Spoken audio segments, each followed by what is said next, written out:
Collector చెప్పిన fridge కథ. ఈ గ్రామం చూస్తే మా గ్రామం గుర్తుకొస్తుంది అంటూ ఒక కథ చెప్పిన నెల్లూరు జిల్లా కలెక్టర్ హిమాంశు శుక్లా. మాది ఒక చిన్న గ్రామం. నేను అప్పటికి 1వ తరగతి చదువుతున్నా.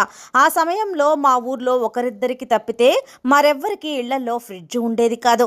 మా నాన్నగారు మా ఇంటికి ఫ్రిడ్జ్ తెచ్చిన రోజున మా కుటుంబానికి పండుగ రోజు అయింది. ఆ రోజు మా ఇంట్లో ఐస్ క్రీమ్ తయారు చేసి ఊరంతా పంచాం. కానీ ఆ ఆనందం ఎక్కువ కాలం నిలవలేదు. కరెంటు సమస్యతో ఫ్రిడ్జ్ కాలిపోయింది. అప్పటి వరకు కరెంటు ప్రాముఖ్యత మాకు తెలియలేదు.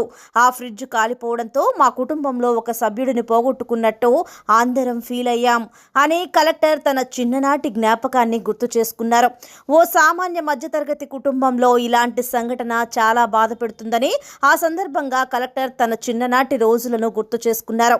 ఈ సందర్భంగా ఆయన మాట్లాడుతూ, ఇప్పుడు నెల్లూరు రూరల్ నియోజకవర్గం కోడూరుపాడు గ్రామంలోని సుమారు 300 గిరిజన కుటుంబాలు నివసించే ఈ ప్రాంతానికి 3 ఫేజ్ విద్యుత్ అందించడంలో నెల్లూరు రూరల్ ఎమ్మెల్యే కోటంరెడ్డి శ్రీధర్ రెడ్డి గారి కృషి అభినందనీయమని ప్రశంసించారు. కరెంట్ అనేది చాలా ఇంపార్టెంట్. ఈ గ్రామంకి వచ్చిన తర్వాత నాకు నా గ్రామం గురించి గుర్తు వచ్చింది. నా ఇంటిలో ఒక ఎగ్జాంపుల్, అంటే కరెంట్ ఎంత ఇంపార్టెంట్ ఉంది మీకు తెలుసు, కానీ నేను కూడా ఒక ఉదాహరణ ద్వారా మీకు చెప్తాను. నేను తరగతి ఒకటి తరగతిలో చదివినప్పుడు నా ఇంటిలో ఫ్రిడ్జ్ వచ్చింది. సో ఆ ఫ్రిడ్జ్ వచ్చినప్పుడు అమ్మగారు ఏం చేశారంటే, అది ఆ గ్రామంలో బహుశా అప్పుడు 2-3 ఫ్రిడ్జ్. సో నా హౌస్ లో 3rd or 4th ఫ్రిడ్జ్ వచ్చింది. ఆ ఫ్రిడ్జ్ వచ్చినప్పుడు ఫస్ట్ ఐస్ క్రీమ్ తయారు చేస్తారు. ఆ ఐస్ క్రీమ్ తయారు చేసుకొని మొత్తం ఊరిలో అందరికి పంచడం జరిగింది.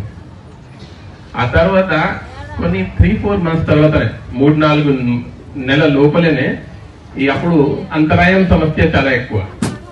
అలా వెలుగు ఉంటుంది. ఒక రోజు రాత్రి ఫ్రిడ్జ్ కాలిపోయింది. అంటే ఫ్రిడ్జ్ కాలిపోవడం ఈ రోజు అంటే అంత మీరు పట్టించుకోరు, కానీ ఆ రోజు అంటే ఒక ఫ్యామిలీలో ఒక మనిషి చనిపోయారు అనేది సంఘటన. అంటే అంటే ఎంత డబ్బుతో, అంటే మామూలుగా ఒక మధ్యస్థాయి తరగతిలో ఉన్న వ్యక్తి ఒక ఫ్రిడ్జ్ కానీ ఒక ఏసీ కానీ ఇంత కష్టపడి సంపాదించేస్తారు. ఒక కరెంట్ కొంత 1 hour 2 hour 1 minute ఇటు వల్ల ఆ మషిన్ కాలిపోతే వాళ్ళ ఫ్యామిలీ మీద చాలా భారం ఉంటుంది. సో ఈ రోజు ఆ సందర్భంలో 3 ఫేజ్ కరెంట్ పెట్టడం అంటే ఈ ప్రాంతంకి చాలా చాలా ఇంపార్టెంట్. ఇక్కడ ఉన్న లేడీస్ కి అర్థమవుతుంది. అంటే బయట ఉన్న ఎవరు సిటీల్లో ఉన్నారు